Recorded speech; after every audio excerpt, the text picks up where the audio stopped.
It's often because those needs aren't being met. Never let stuff become a point of conflict in a relationship. If we want long-term lasting results, permanent results, we have to focus on the cause. If you're going to choose to be bothered by small things, how often will you be bothered? I generally start with validation. Who do you want to be? What kind of person do you want to be?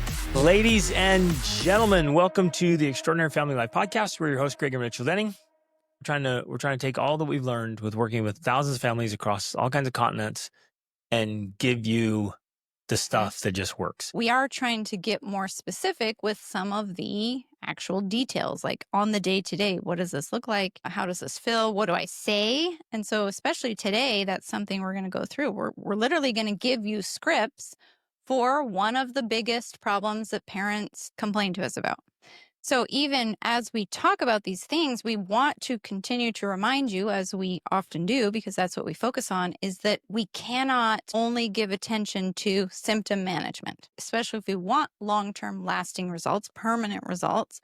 We have to focus on the cause, the underlying causes, and on healing wounds or fixing broken bones instead of just putting Band-Aids on things, right, or giving some medication that you're like, well, that's great. It might be a temporary fix, but it's not a long-term solution. Yes, we're going to give you some ways to handle specific situations, but the goal always is let's get rid of the infection. Exactly. Let's really heal the issues, because then that's when you get to a place where we are now, where most of the time we're not dealing with the symptoms because we're all healthy. We're all mentally, emotionally strong. So there's very little conflict. There's very little, if no fighting. It's a good place to be because as a family, we feel happy every single day. We feel connected every single day. There's not the irritations, frustrations, annoyances of many in family life. And so it's fun. It's exciting. It's wonderful. It's like, you love being with your family because it's a good place to be where you actually feel good with each other. Okay, let's get into some of them. First one, she took my toy. Or they're playing a game and they're fighting over who's winning, who's losing the toy. It's escalating. Let's do stuff in space first. You touched my thing, you took my toy, and this goes from toddlers to teens. Right. Like, oh, you touched my shirt, or you moved my thing, or possession. You picked up my Legos, or you touched stuff on my bed. Playing with my volleyball. I didn't say you could play with my volleyball. Why are you touching my stuff? Right. And naturally, humans are very possessive, and it starts with kids. Like, this is mine. And they want to hold on to things, and they want to control things, and they want to have space. And it's the desire we have to have some control and to have possession, right? So our approach from the very beginning was unique, but it worked like a champ. I wanted our kids to know that stuff is just stuff. And I wanted them to keep it in proper perspective. That if we lose it all, it's still just stuff. And in fact, when our kids were young, we did lose everything financially. Right. And we lived minimalists. And we're like, okay, we came down to full on minimalism. And it was a really great learning, really great experience for all of us. And it taught us like, okay, so, you have all the material things, the stuff and things, whatever. It's just stuff. Like the things that really matter is the relationship, the love, the health, the, good mental, emotional health, spiritual health, our family. Those are all the things that matter the most. Stuff is just stuff. It can be replaced. Never let stuff become a point of conflict in a relationship. Right. So, okay, but say that it's happening right now. And again, this is why it is challenging in this space here, is because the response you give is going to depend on, like I already said, the age and maturity of your child. That's why when in our Extraordinary Parent Mentoring Method, we're separating into cohorts so that we can talk to parents of like, okay, this age of children, like the next cohort we're doing is 5 to 14. Because the way you talk to them is going to be different than your teenagers and different than your younger children. But let's have a scenario. Let's say it's like a 5 and 8-year-old was one of the things we received. Okay. What would you specifically say in that situation? I'm going to touch like, hey, come here for a second. And they're real fired up, right? They're emotional, like, no, but he touched he broke the thing I was just building. And I'm like, oh, that's tough. So I'm not dismissing their feelings either. I'm like, yeah, that's really You're validating feelings. It's like, he did. That's what little boys do, and they break those things. Okay, come here. And so we talk through it, and I want to put it in perspective. Very often, this is what I did, and man, it would work. So again, use it tactfully. I'd be like, guys, if this is causing fighting, if this toy right here, say it's a stuffed animal, but I want it, and just no, it's my turn. I'm like, this is not near as important as the two of you, and I love you both. So what I'm gonna do is I'm gonna take this stuffed animal and I'm just gonna get rid of it. It's gone. Because and again, I'm soft, I'm gentle. Also. It's playful. I'm like, I never want you guys to fight. Your kids already know your personality, that you would tease them like that. Well, I'm playful, but then I would do things. I'm like, it's not worth it, you guys. If this is going to be a source of fighting, we're just better off without it. And so I would open the window and just toss, like, it's gone, and they're like, no! And all I did was throw it on the lawn, right? But it's a pattern interrupt, and it was a reminder, like, hey, it's never worth it, guys. Come on, I'm serious. And then it would probably be something of like, well, I'll go get it if you can play with it without fighting. Oh, they can go get it. Like, I'm going to get it. Well, hold on, only if you make agreement, like you're not going to fight anymore. And we're going to look what could be different. How can you guys work this out? They're like, well, she can take it first, and I'll take it next, and I'll play with the bunny, and she can play with the cat. And then I would say something like, would you like me to set a timer for that? Especially if they came up with a time. So in that scenario, when you're validating, you're doing a pattern interrupt in a playful kind of crazy way, where they're like in perspective. And then you're putting it in perspective. Like, your relationship is more important than this toy. Think about that, listeners. Like, it's so powerful. If I teach the principle in a playful, fun, calm way, it's going to land. Versus I go over there, you knock this crap off. I hate it when you guys are fighting. This is ridiculous. I'm throwing all your crap away. I'm going to get rid of everything because I'm so sick of you fighting. Yes. That's what dads are doing all the time. Yeah. Like, and some people might say, well, it's the same thing. You're taking the toy. Well, no, it's not the same. Totally different. The way you present it, the way you handle it, the tone is all very different, and it has a different impact. Yeah. So just a couple things that are similar, but I would do. So I generally start with validation. So if one of them is so upset that they're yelling out, they took my toy, or she did this, then I start by validating. I'm going to be like, wow, that's frustrating. Oh, that's so rude. I'm validating what they're feeling so they know right away. And my kids know this already because I've done it enough. Not that I'm picking sides, but I'm validating the emotion they're feeling in that moment, right? And importantly, you're not looking at the quote guilty kid with the eye and like, ooh, it's so rude. Yeah, I'm not doing that. It's more like just a statement of reality. Like, that's rude. It's not nice. It's not nice. Yeah. Right? Which they already know. But then I also will, again, I'm going over to them. I'm touching one or both of them. And then I'll say something like, did you take it or did you ask for it? And they'll be like, well, I just took it. And they're usually, because they're in the heat of the moment, they're going to be like, well, but this, and I did this. And they're trying to justify their position. It's like they're fired up and they have reasons. Yeah, they have their reasons. But I'll stick to the main core. Like I don't get off in the tangent. Right. I'm not going to talk about all the details. I'm simply going to stick to the principle. Like, if you want something from someone, the polite thing to do is to ask. So give it back and then ask. And if she's nice, she'll let you use it. If not, you're going to have to deal with it because that's life.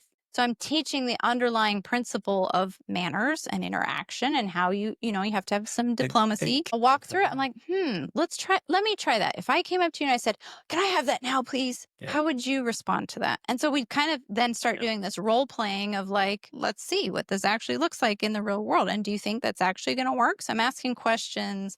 I'm giving examples. We're role playing. And we're helping ultimately to understand how to interact with another human being around stuff, around possessing things. And so essentially what you're trying to do is teach them the skills while not discounting their feelings, because their feelings are real. And hearing their reasons and then going back to the main points. Yeah. Say, I get that. That makes sense. I understand. But still, if we're going to be nice people in a family, we have to interact with each other in certain ways. Two things we've always done that are absolute game changers. So if you're taking notes, you're paying attention, like write this stuff down. So I would say superpower number one is intervene when it's small. Number two is we're always tactfully asking the kids and reminding them who they want to be. So it wasn't like who Well, and the Rachel kind of wanted them to family be, we want to have. right? And or who I want them to be, or who, somebody at church or ground, whatever. It's not. It's like, no. Who do you want to be? What kind of person do you want to be? It's incredible. Not Even to little shame kids. them. Yeah, I'm never using it in a manipulative way or shaming way. Like, you're better than that. That's not who you want to be. It was always said in a very calm, honest, open question of like, well, who do you want to be? What kind of person do you want to be? Just like that. Say, hey, bud, what kind of person do you want to be? What kind of brother do you want to be? What kind of sister do you want to be? What kind of woman do you want to be? And when you ask that way, even little kids know they want to be good. It's just like we have it in us. It's that upward reach that God put in all of us. They want to be good. And so, but you're constantly reminding them, who do you want to be? This isn't about me. It isn't about anybody else. Like, what kind of person do you want to be? Hey there, this is Greg Denning. We want to reach as many people as possible and help as many families as possible with these conversations. And we want to keep this podcast ad-free forever. You can help us do that by subscribing on Spotify or Apple Podcasts or wherever you listen, your favorite platform, and on YouTube. And leave a quick review and share your favorite episodes with friends and family. It makes a big difference. Thank you for being a part of this very important movement. And if they're calm, you don't do it right in the moment when they're all heated on fire, like, hey, who do you want to be? It's inappropriate. So you calm them down. They're sitting on your lap or something. Or You start with the validating. yeah, because we did all that other validating stuff. Emotions calms them down. And so then, like, who do you want to be? How do you want to handle this as your best self? Like, Right. the And kind of person you want to be. And they know it. They're like, yeah, I want to be nice and I want to be generous. I do want to share. The third thing I wanted to mention is we always ask them how it makes them feel. I always did this since they were little. So whatever behavior they're doing is like, after again, calm them down, like talk to them, validating. We're handling it all. Once they're in a chill state, it's like, hey, bud, how does that make you feel when you're fighting? How does it make you feel when you take something away? I know you wanted it. You knew it wasn't yours and you went and took it anyways. How does it make you feel? Again, it's not manipulation. It's not shame. I'm just asking an honest question. I want them to have self-awareness. And when they're sitting there like, not I great. really wanted that thing, but yeah, it doesn't feel great. Or when you're fighting and really upset, how's it make you feel? You're like, I was angry. I'm like, do you like it? No, I don't like it. Because it has this bitterness that comes with it.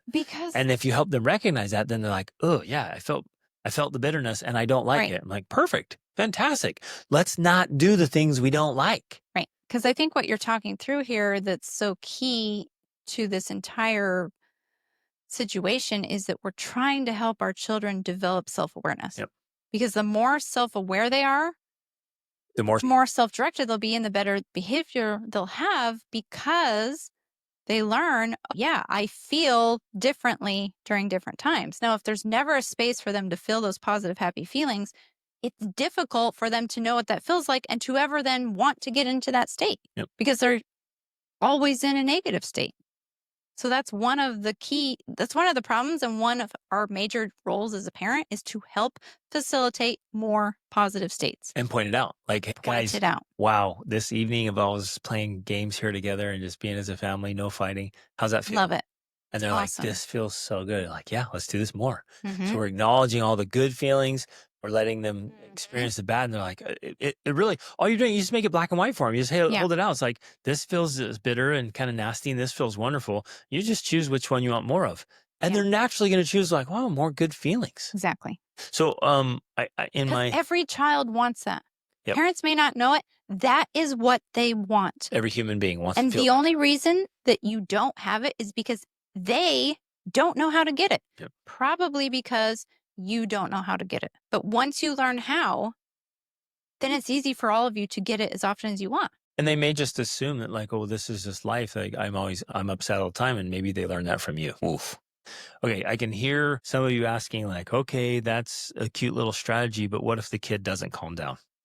What if they're hot-headed? You go over and trying to intervene tactfully, and they're just ranting and raving. They won't calm down. They won't listen. They won't reason. And this is whether they're 5 or 15. So then what? What do we do if they're escalated and they won't respond to reason? That's when I'll say to them like, hey, you need you need to calm down here. Take a breath, calm down. La, la, la, la, la. I'm like, hey, if you don't chillax, you and I are going to have to separate from this situation, this space. Together, we'll go into the bedroom. Yes, which is critical. I am not sending them into solitary confinement. Right. That doesn't help. Sending little kids off in a timeout or teens into timeout, that's not good. So you're like, I'm banishing you. You're upset, and so you have to leave our family. You have to go away.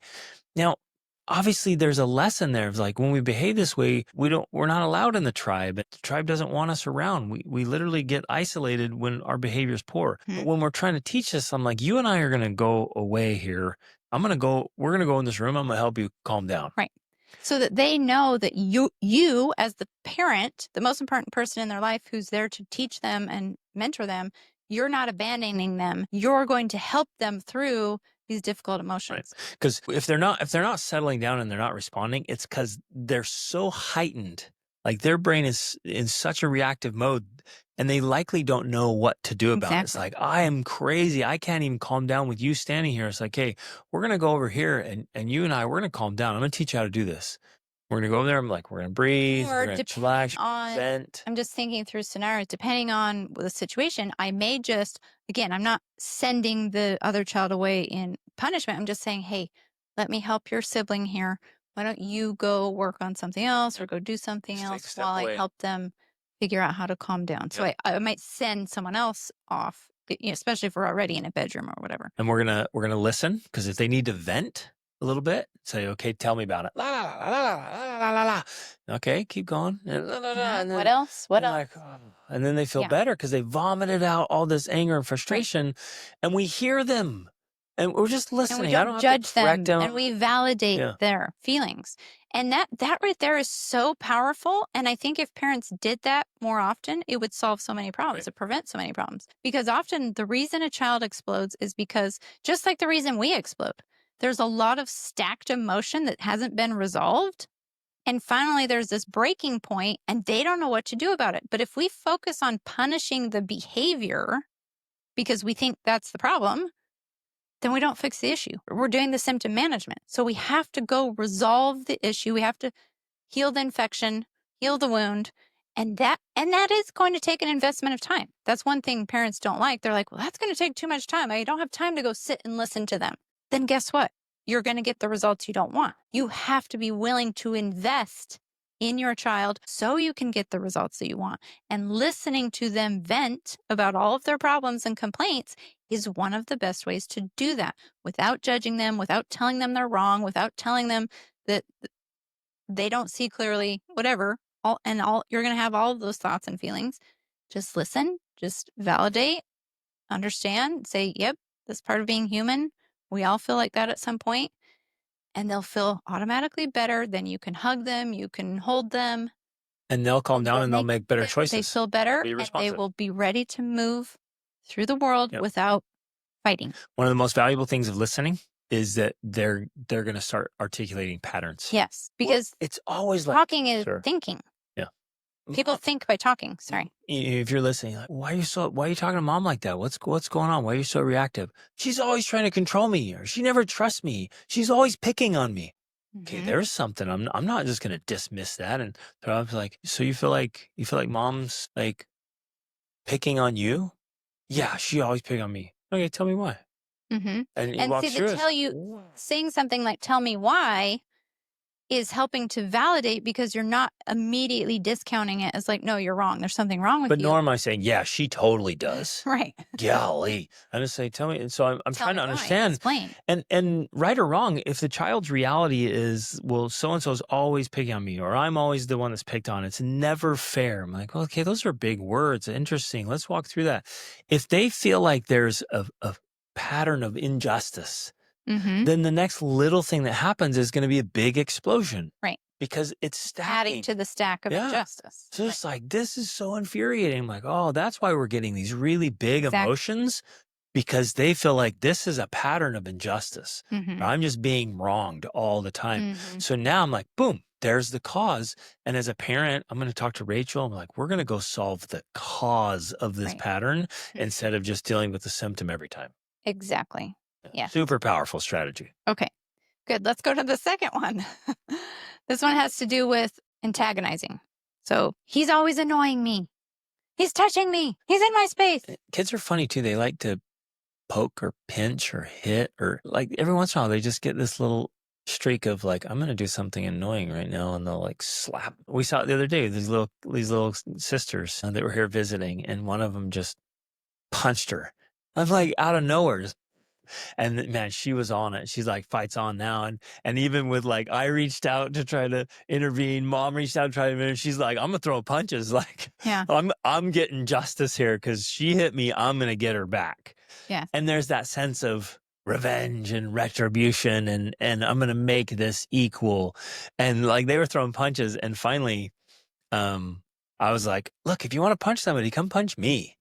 Here come, and they're like, no, and they're like, come on, and finally they came over, and then it became a little game. They were punching me in the stomach, and we were laughing, we're having a good time, and it totally diffused this little duke it out situation. But they'll do it. They'll do the things like you're saying. They'll purposely be annoying, or get in the space, whatever. Yeah. So I generally will, and again, this depends on the age of the child. It depends on their maturity. It depends on what I already know about them. My 11-year-old can get annoyed with her 8-year-old sister, especially as she gets older now. She's more mature. She's growing up. She's starting her cycle now, so she's going into adolescence. Yeah. There's a big changes in her body and her brain and her thinking and her way of being. And so she feels like, wow, I'm really maturing. I want to start leaning into the older ones. And, oh, this little shadow of mine is annoying me, right? Right. And besides the fact that she's also someone who really does appreciate her alone time, she likes to be alone. So depending on all of those different things, that will determine the response. But I'll often say something like, go over, give her a hug, and like, oh, I'm sorry. Why are you feeling? I try to bring it, because our approach is always bringing back individual responsibility. So I'm never like, yeah, she's doing annoying things. She might be, but that's not the point, because I'm trying to teach my daughter responsibility for her own feelings. So I'm like, why are you feeling annoyed? You see how that question reframes it? Because most of the time, the reason we're feeling annoyed by someone's behavior is because of our own feelings. Yep. Maybe we're hungry, we're hangry, we're tired, we didn't get enough sleep, we're frustrated or irritated about other things. This happens with parents too. Or so if we have recognize some rule or expectation in our head that's like not realistic. If we recognize that the annoyance is actually coming from within, then we can resolve that, and the quote unquote annoying behavior isn't an issue because we've removed the inner annoyance. So I know that about her. So I will go to her. I will hug her. First of all, I'm not going to get after her and be like, just get over it. Like, what's your problem? Stop. I'm like, oh, why are you feeling annoyed? And then she is going to vocalize some reasons. And if she is essentially something like, I just need some time to myself, I'm like, great, you can do that. Why don't you just say, hey, Sanji, I'm going to go take some time and do some things on my own because I need some space. And then if necessary, I help Sanji understand that that's okay. That's a normal part. Like, I take some personal time. Dad takes personal time. It's a normal thing to do, and that's okay. And you can switch that too. And so depending on the situation, you might switch it. And you'll talk to our 11-year-old and say, do you remember what it's like when you're 8 and you just want to play? And it's the coolest thing in the world to play. And you just wanted to play with your older siblings. Like it was just play. Please play with me. And you hated being alone. That's like, it means the world to her when you play with her. Do you think you can go play with her for 10 minutes and then have some alone time? And she's like, oh yeah. So you're giving them or even tell her, I'll use that approach and remind her of, again, how much we do love being a family. And she said before, like, oh, it'd be so sad to be a only child. So I remind her of those things while still validating her own personal desires, which are valid. Yep. So I might say, okay, but if you do that after you go take your alone time, can you then play with her later? Right. So it's either before or after, but I give her the option. So then she's like, yeah, okay. Yeah, I can do that. But another thing I'll do in situations like this, and these little situations literally can be infinite. They don't want to sit next to each other in the car. It's because like, we're too close. They're touching me. They're sitting right next. I hate when they sit next to me, or their stuff is like all over. It's in my space. It's like all these little things, and it literally could be infinite. So one of the things we're constantly teaching our kids, and I'm even teaching my clients, is like only small people are bothered by small things. And I'll teach these lessons. We'll have it in, our family devotion. I'll teach it. But even in the moment, I'm like, and I'll kind of chuckle. I'm like, hold on. Did you hear what you just said? Yeah. It's so annoying. I'm like, wait, you're bothered because there's something right there next to you? Yeah. It's so annoying. I'm like, hold up. I'm like, let's get a little bit of perspective here. That it's important to emphasize what you're talking about, that we preempt certain scenarios, or perhaps it's a scenario that's occurred before. And so we have a special discussion about it as a family, not with pointing fingers, but like, hey, here's the thing. Small people get annoyed by small things. And Then it becomes a thing that we've already said. Yep. And so then when you say it in the moment, they don't take it personally because they're like, oh, we talked yeah, about that. we talk about that all the time. So, Yeah. and it's not like you just do this one-off random, we got to have a family meeting and we're going to talk, I'm not pointing it out, but it's like, they see right through your little Right. act. But we're constantly teaching principles, and this is one of them. So then I'll point out, I'm like, are you really going to choose to be bothered by that? Is that like, how does that make you feel? Is that the best self? Again, we're teaching the same principles, but I'm like, you're really going to be bothered that somebody has to sit next to you? I'm like, come on, like and again, here's the big principle we're constantly teaching. If you're going to choose to be bothered by small things, how often will you be bothered? And even a kid will get that, will be like, all the time. Like, yeah, you'll be upset all day, every day because something's stupid. Wouldn't it be better if you just decided not to be bothered by small things? And I'm teaching. Well, and we also put it into context, because especially, if you're getting in the car and you're going somewhere and doing something, we could say, well, I guess if that bothers you, you could stay home. If you don't want to sit next to them, all right, you don't have to come. And not mean, not yeah, rude. It's like, well, the natural consequences, if you don't want to sit in the car, then next to what are you someone gonna else, do? yeah, I guess then you don't come in the car. Yeah. And once they start to realize the context of the larger environment and consequences involved, it's like, oh, well, yeah, I guess that's not a big deal. Now, one of the things is our kids know when we say things like that we would actually carry them through. Yep. If they decided they were going to stay and they were too young, I'd be like, well, I guess I'm staying with you, because you don't want to be bothered by sitting next to your sibling. And so they're all going to the beach or the water park, or they're going to do something awesome, but you don't want to sit. So, okay, I guess we miss out. And the reason why we are willing to make those kinds of sacrifices is because we realize in the end, we're raising children, and natural consequences are the best ones to give. So I have literally missed out on things so that our children learn the lesson that they chose because they didn't want to endure the small annoyance or whatever. Same. I've done the same. Yeah. And make sure that the consequence is natural. When we come up with arbitrary, weird, disconnected things, they just are resentful. They do not learn the lesson. They just get mad that you took away something that was totally unrelated. But if the consequence is natural, it's the lessons built in. Like, oh yeah, I didn't get to do that because I was acting annoying, or I was choosing to be bothered by something insignificant. Yeah. It's a privilege to have your siblings. It's a privilege to be in a family. These are good things, but they naturally come with irritations, annoyances, frustrations, like, because that's life. And so we have to learn to weigh those and be like, oh, yeah, actually, I would choose this. Another thing that I forgot to mention that fits with both of these is whenever they got possessive, like, she keeps getting on my bed. I'm like, well, I'm sorry, did you buy that bed? I must have missed that. Did you go with mom and buy a bed? Like, no. I'm like, oh, who bought it? Like, you did? Oh, so it's my bed. Okay, so what about this room? I forgot. Did you pay rent this month? Oh, you didn't? Wait, well, who pays the mortgage? Oh, I do. Oh, wait a minute. This is my room. So I'm letting you sleep in my room on my bed. That's so nice of me. I think I'll let your sister sit on my bed too. And I just keep bringing this back, and like, it's just stuff and it's things, and it's all mine. And at the same time, if they want personal space, great. We can arrange for personal space. But the idea is it's really not yours, right? Just keep it in check. Okay, next one. Stop copying me or mimicking. And of course, parents just get involved. It's annoying, and they're like, stop doing that. You guys are being ridiculous. But we would probably start doing it. In fact, we have done it. We start copying them too. Yeah. Just to make it playful, especially because oftentimes something like that starts out as like a game. where one of them is doing it and then one of them gets tired of it. And so then they get upset. So essentially, what I do, especially in a scenario like that, is I remind them, hey, well, you did start out as playing a game. You wanted her to copy you. Now, if you're done having her copy you, just say, I'm done playing this game now. Can you please not copy me anymore? And worst case scenario, stop talking.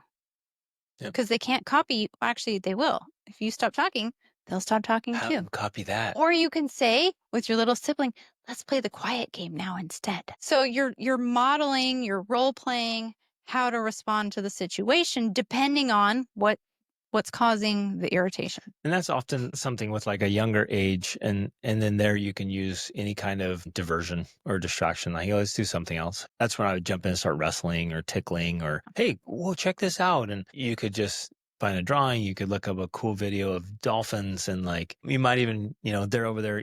I start noticing, right? We start noticing, and they're starting to squabble, and it's getting a little bit of annoying. I might pull up something I know they love, and like, look at this, guys. well, look at this lion. This is insane. I can't, what? And they come running. What is it? What is it? What is it? And I show them the video. Like, look how rad that is. Like, so cool. Oh, remember that time we were in Africa on the safari? Blah, blah, blah. And it's gone. Yeah. Right. And you just help them, like, let's move on from that. We don't need to have a fight over it. Yep. Okay. So, but you're keeping it lighthearted. Yep. Name calling, insults, or swearing even. Now, often parents may respond reactively, like saying, don't say that. And I would actually say, sometimes. You little brat, Yeah. stop calling names. Right. I actually. Wait, let's pause. If you're calling names to your kids, to Right. your spouse, to your neighbors, to your in-laws, to your siblings, no wonder your kids call names. Right. And if you can't you're swearing, say, don't call names because you if do you're it. doing it. Especially you called them names. Yes. And you're insulting. If they hear you insulting, as soon as you notice your kids are doing it, check yourself and be like, well, no wonder. It's totally my fault. And then here's what you do. This is so powerful. It's so important. You hear them calling each other names and insulting each other or swearing, and you walk over, instead of them getting in trouble, you walk over and you say, I am so sorry that I taught you how to do that. I apologize. I recognize that And I've been doing that and I don't like it. I don't like hearing you say it. I'm going to change it. So from now on, when you hear me call names, I want you to call me out on it. Yeah. That's one of the best ways to approach that scenario. Yeah. Or the same with the insulting, the same with the swearing. You take responsibility for it first and then ask them to hold you accountable to it. And that right there is going to encourage them to not use name calling or insulting or swearing. Because your kids will be like, well, Dad, I hear you call the neighbor an idiot all the time. And it's like, well, yeah, but I don't want you But they are calling an your idiot. child that. Yeah. Well, it's because he is an idiot. It's like, well, my little brother's an idiot. No. And so then you're in the weeds there trying to tell him it's not the same, whatever. It's like, no, you lost, man. Just don't do it. But then, okay, so how do you actually handle the situation? You apologize, you said right, and in our this is true for our family. We taught this early on little kids and reiterated it 10,000 times.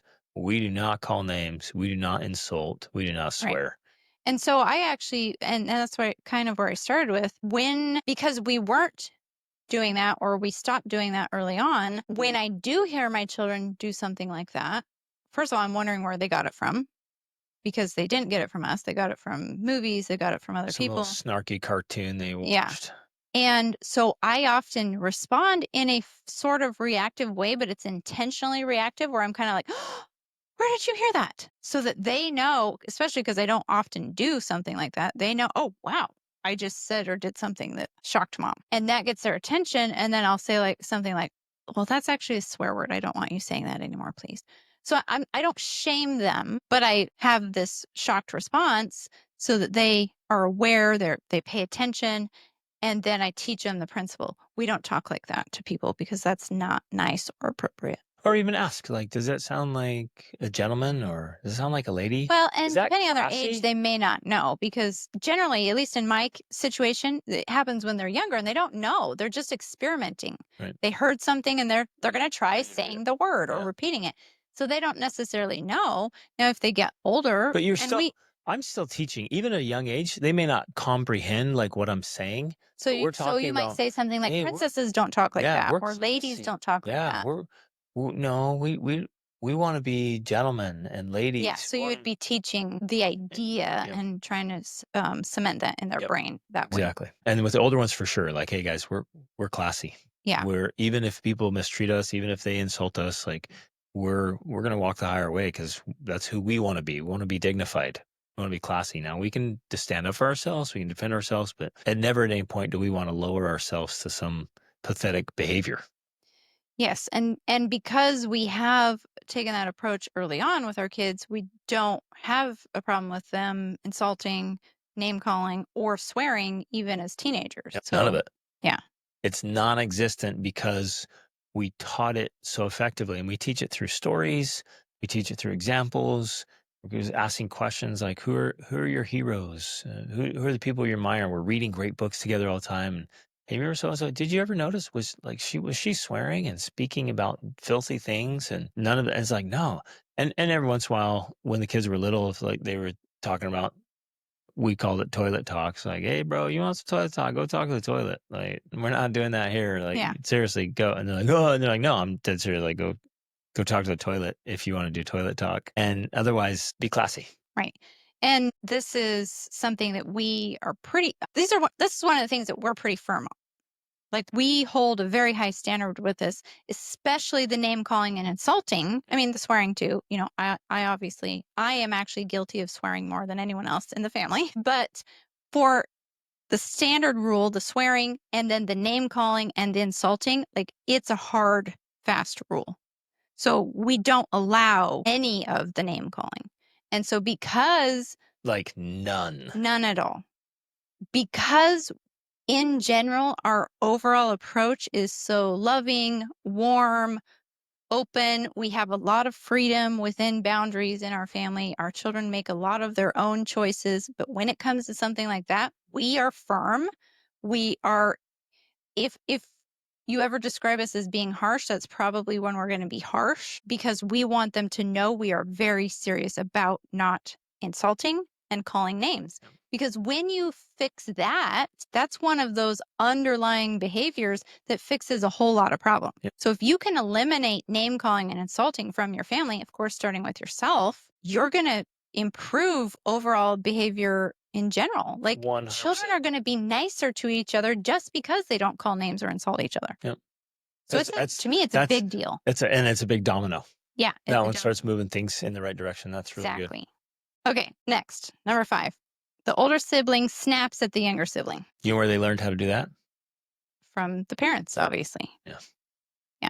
So stop snapping, parents. Because if you're snapping at your children, then as your children grow older, they think, well, this is how you treat children. Yep. You snap at them. Same with criticism. So do. if you criticize the older ones, what are the older ones going to do? They're going to criticize the younger ones. Yeah. I know you probably think that we blame everything on you, the parent, but that's because we do. That's because we do. And the reason we do is because we have learned firsthand from experience that if there are problems in our family, we, the adults, are at fault. It's our fault. It started because you started the family and the problem started with you. Yes. So when you recognize that, it's actually very freeing. People avoid it because they think it's condemning or shaming or makes them feel guilty. But when you accept that, it's actually freeing because then you realize you have the responsibility, which means you have the power to change it. Yep. And when you have that power, it's empowering. So it's a good thing to know that it's your fault. Okay. And there's going to be times when you have to remind the older kids that they're not the parent that you are. You're like, oh, I got this. So I'll say something like that. If they're getting after their sibling, I'll say, hey, I'm the mom. Let me be the mom. Something like that.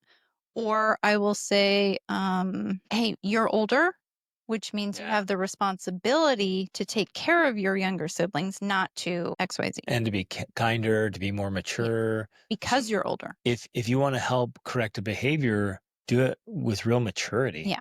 Do it like here's your a way best self. You could do it better. And so again, I go into the role playing now as them being the older thing. And I will also teach my older children the principle of what I'll call the emotional bank account.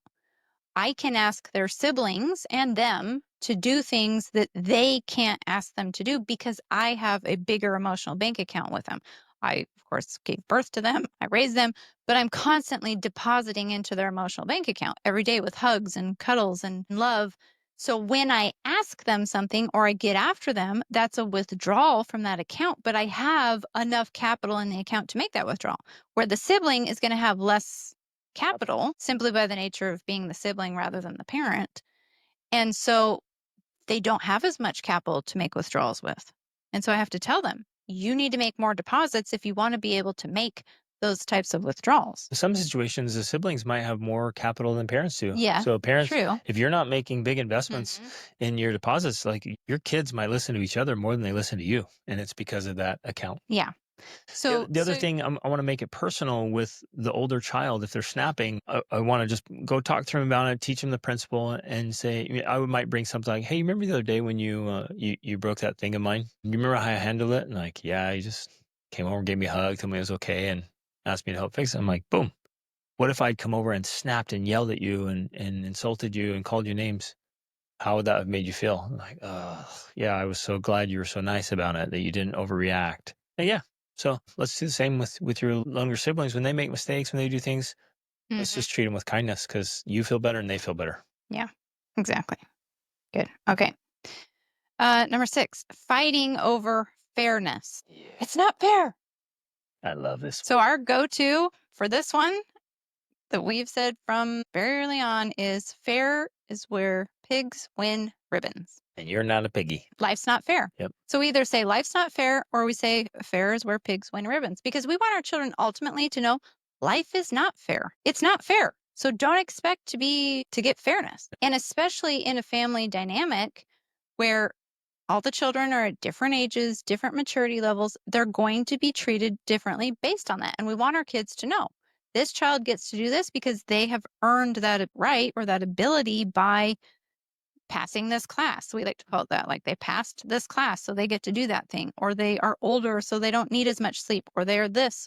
We teach them why the unfairness exists. And when they understand that, they realize, like, oh, okay, it's not actually unfair. It's just life. Yeah, kids will constantly compare and compete, and they'll be like, "Hey, well, my sister got to do this." I'm like, "Hey, buddy, are you a 17-year-old girl or are you a 14-year-old boy?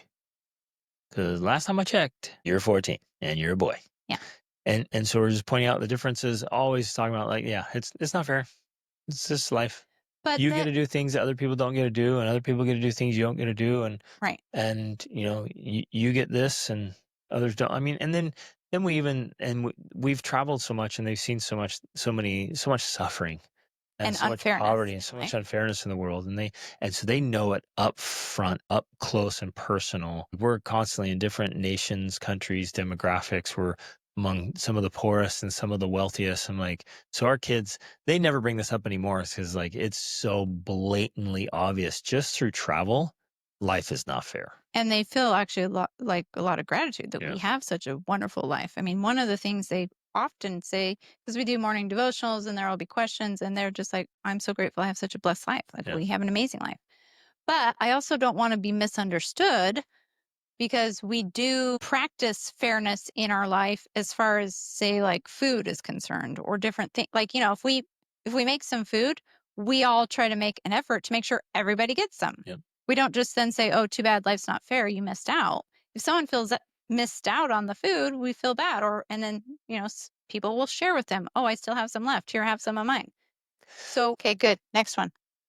7, physical aggression, hitting or biting, Yeah. or violence.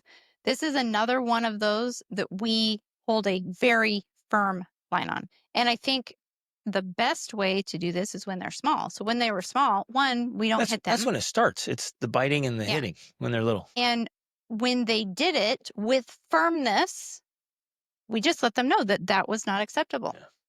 We did not let it fly. I see too many parents who their little kids will be hitting and they don't say or do anything about it. Right. They just think, oh, that's how kids are. Or super soft, like don't No. hit, don't bite. No. Yeah. When they're little and they're doing that, I let them know they've crossed a line and that's unacceptable. Yep. And if necessary, I will take them and hold them in a timeout so that they know if they do that kind of thing, there are going to be consequences. And because we did it when they were small, they don't do it. Right. None of our kids hit unless we're in the gym doing Krav Maga, Then they love to hit each then other. they hit each other. But all of that's in intentional, fun, play, practice, training. Yeah. So So very firmly in the very beginning, like, hey, nope, we do not do that. Do not cross that line. And because we're so loving and gentle and affectionate all the time, when I speak when like we that use with a any of my coaching kids, voice, I'm like, don't you ever do that again. they know That you're is serious. unacceptable. And they're like, holy crap, I That just is crossed the serious. line. I'm not doing it.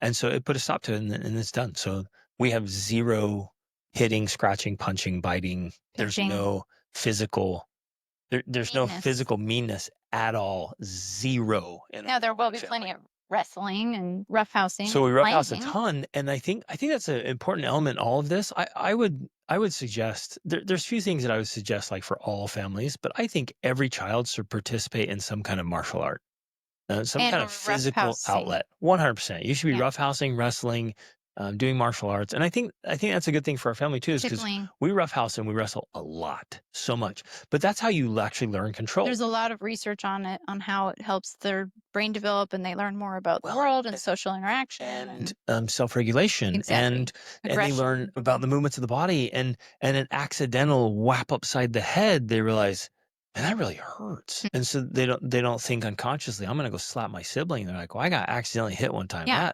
Right. That rocked me. So the Like, I'm not doing roughhousing that. actually Gives reduces them context. the physical aggression. So kids who They have outlets. aren't getting a lot of the roughhousing are probably going to be more Right. physically aggressive with Yep. their siblings. Exactly. But if you got a kid like hitting a boxing bag every day and going to jujitsu or Krav Maga Or or even gymnastics, maybe. gymnastics, yeah, you have a physical outlet, so you're just getting that out. You're moving your body. It feels good. You don't have this need to, like, Josh, I just want to punch something. It's like, well, I went 3 times this week and Yeah. punched until I was exhausted. Like, I'm spent. I don't need to hit anything. And now if you do have older children who haven't learned this younger on, then I would definitely do some serious intervention on this. Take the same approach with the name calling and insulting and say, I am sorry. I should have never. And I would do this not in the moment. I would do a special talk about it or discussion. In this case, like this would be one of those things where I'd be like, I should have never allowed you to learn that that was okay. I should have never done it. If you've done it in the past, it's not acceptable and I'm going to change it. And there will be serious consequences. If they're old enough, I would have them help you come up with the consequences. 100%. What That's what I was consequences just do you thinking. think we need to have for this? So 'Cause when it's they're not calm, okay. when they're in a really good state, Yeah. and you're talking about who you want to be, and they're like, yeah, this is amazing. If you learn how to ask good questions and have good conversations, your kids, they get it. Mhm. And they themselves will say, yeah, I feel so bad for hitting my sibling, and it makes me feel terrible. I do not want to do that. And so then you say, well, okay, what's And going to be they the might come up with consequence? a consequence that maybe you think is, I don't know, but for them, maybe it's like, I have to go weed the garden if I do it. Or, And that's something they hate. And you're like, okay, great. That can be your consequence or right. whatever. The point is not punishment. The point is correction. You were Yes. correcting the behavior, and the point is that the lesson hits home. Right. So if they come up with something like, yeah, I'm driving home the lesson. Right. So if she's hitting, it's like, hey, this is absolutely unacceptable, and it's not who you want to be.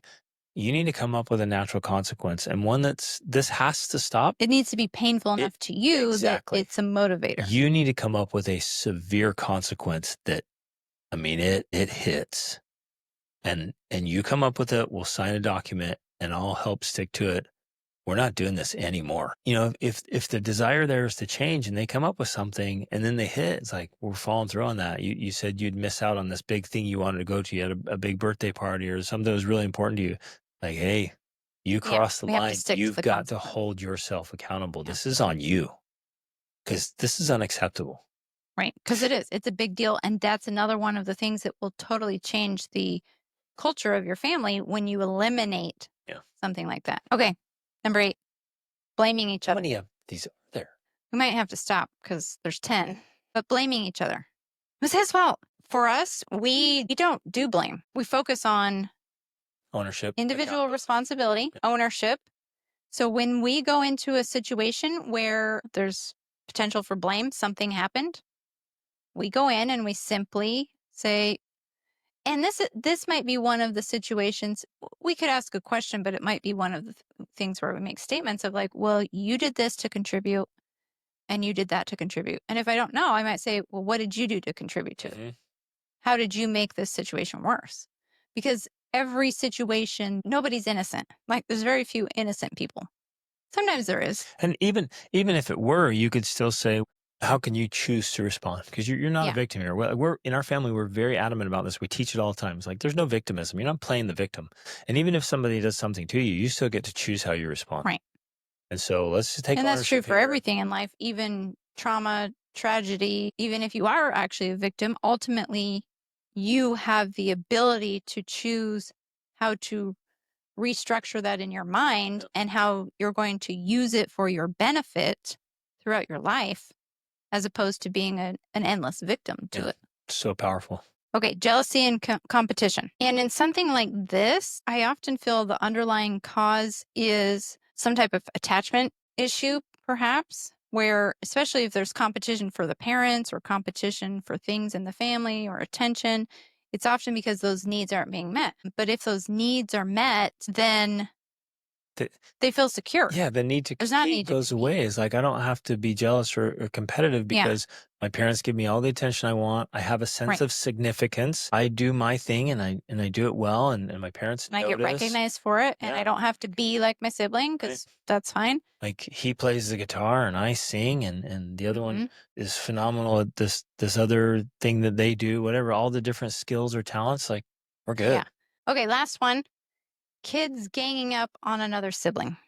And so if this is a situation or an issue in your family, I would do something similar to the hitting and aggression by having a meeting about it, discussing consequences, talking about how, apologizing for not teaching this sooner, for contributing to this, and just saying, moving forward, there's going to be real consequences about this. We're going to stick to this. Because that's another one of those hard boundaries that's going to make a huge difference in the culture of your family. And when we can have a few of those, right? And I hope you're seeing that as we talk through these. There's some of these we're like, no, this is a hard boundary, but we're emphasizing them because they make a big difference for the rest of them.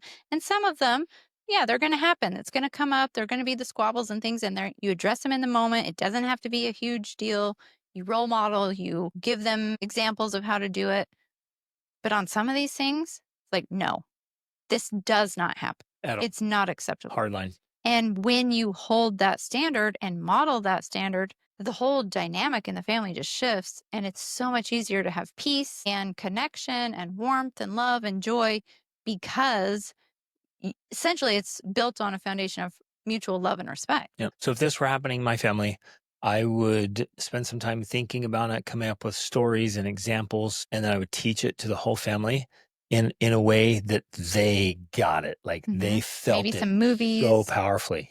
There's some great movies out books. there, great books, great stories. So I'm going to come up with stories and quotes and examples that they all can relate to, that each child would be like, yeah, my hero would never do that. Or I don't know, like, who's your favorite character in your books or your movies? And have every one of them pick one. And like, would they do this? It's like, no, they would do the opposite. They would stand up for him. They would fight for him. I'm like, that's amazing. That's what needs to happen in our family. That's the caliber of people we're going to be. We don't do that crap. Now, it's been happening in our family, so it needs to stop. Let's come up with a consequence. And just off the top of my head here, a fun consequence for everybody would be just buy a can of super hot peppers. And any kid who does that, gets in, participate in that, they have to take a bite of it. And so everyone's around and like cheering them on, right? So it's not like this horrible thing. You're not putting the scarlet letter on your kid and banishment's like, hey, you did it. And we all agreed. So better take a pepper. Yeah. And it's, again, it's not harmful, not permanently damage anybody, but there's a really intense consequence. And all you're doing with the consequence is it's a reminder. Yeah. You're just like, oh yeah, I don't want to be like that. I slipped up. Wow, this is crazy hot. Like it's making me cry. I'm sweating. My tongue is on fire. Golly, I'm going to think next time before I go say something mean or mocking or tearing down one of my siblings. Yeah. So again, but they have to opt in. They have to choose. It's almost like, as weird as it sounds, a fun consequence. Right. But the lesson comes across. Right. Exactly. Because that is possible. It's possible to have fun consequences that are impactful enough Exactly. Did they actually? that they cement the message. Love it. Okay, great. So I think that's it for now. We are going to continue to be talking about parenting and get as detailed as possible. And if you want to get our free guide on raising 7 well-adjusted kids, you can get that in the show notes. There's a link to that. It's a 6-step guide.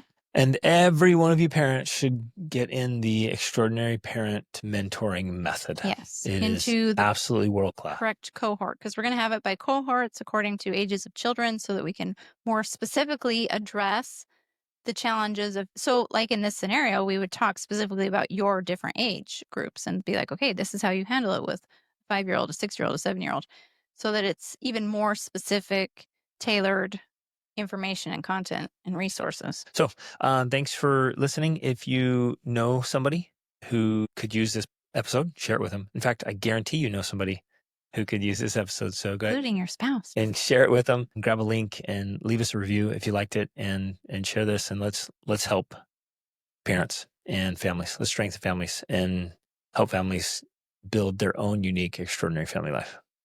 Love you guys. Reach upward.